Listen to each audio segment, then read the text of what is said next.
Hey, what's up guys? It is Aaron and it is like Apple Christmas. It's my favorite week of the year. It is the week of WWDC.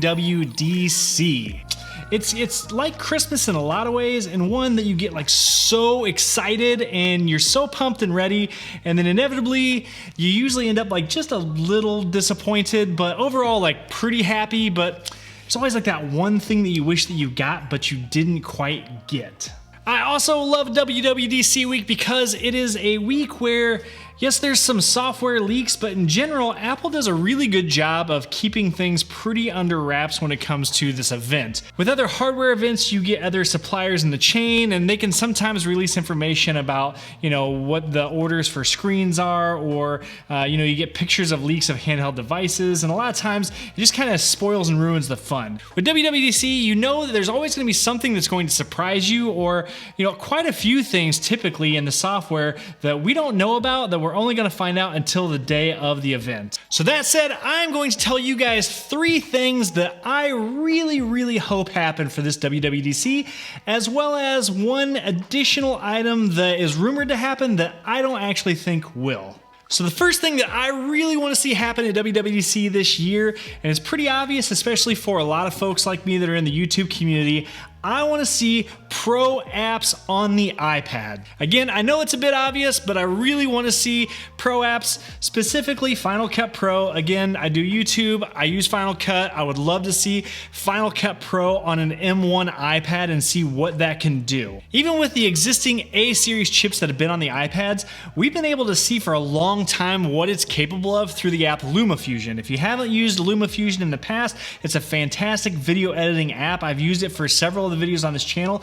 It's really great, but it's not Final Cut Pro. And I think for a long time, Apple has been telling the story that what is a computer, the iPad is as powerful as other laptops that are on the market, but to really push that over the edge and say this has arrived as a real professional work device, we really want to see some Pro apps on the iPad. Now sure, I want Final Cut, but I would take Logic, I would take Xcode, any of these apps that you could bring that are Mac only to the iPad because of that M1 chip would be really nice to see, and honestly a long time coming. Now I know we've been waiting for this for a long time, and it's always kind of felt like we were Charlie Brown and Apple was Lucy, swiping the football out at the last second. But this year, with the new iPad Pro, with the mini LED screens and the Thunderbolt port on it, it just seems like it's all coming together to finally happen this year. Now with that, I don't want to push my luck, but I'd like to also see an update to the file system, but I'll take what I can get here.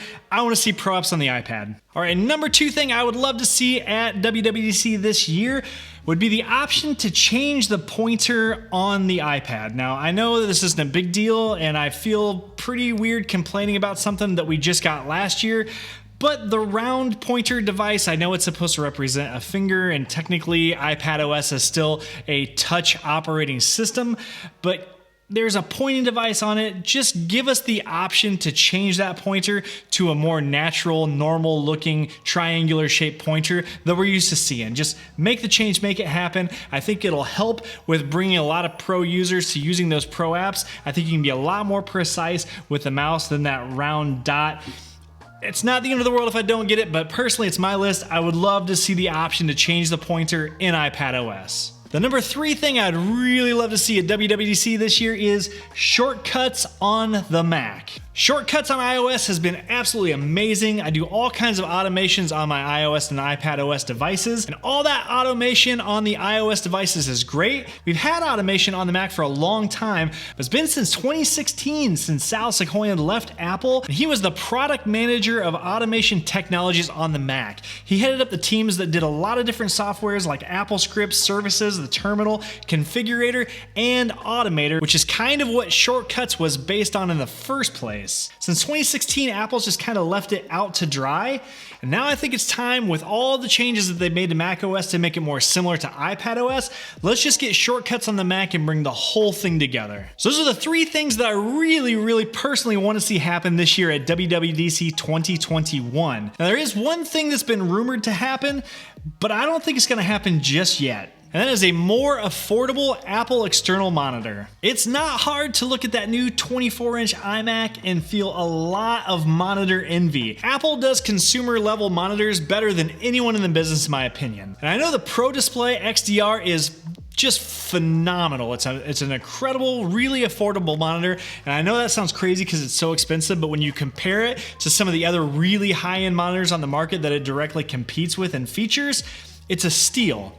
But it's stupid expensive still. I know they just brought some of that technology to the new iPad Pro and the 12.9 inch with that mini LED display. Now I'm just like everyone else, I would love to see a 27 or maybe like a 31, 32 inch Apple monitor. It doesn't have to be mini LED like what they've got on the iPad Pro or the Pro Display XDR. I'd love to see some of that technology come down into a more affordable monitor, but I just don't think it's gonna happen yet. I think Apple's gonna release the 27 inch iMac equivalent, and I think around that time is when you might start to see rumors and specs and builds and leaks of an actual lower cost Apple branded monitor. $1,000, $1,500 is probably where that's gonna sit, but I don't think it's gonna happen for a year or two. So those are the three things that I really personally wanna see at WWDC 2021. What is the thing that you are most hoping to see this year at the event? Drop me a comment down below. Guys, if you haven't already, please hit the subscribe button as well as the bell icon so you can get notifications when new videos post.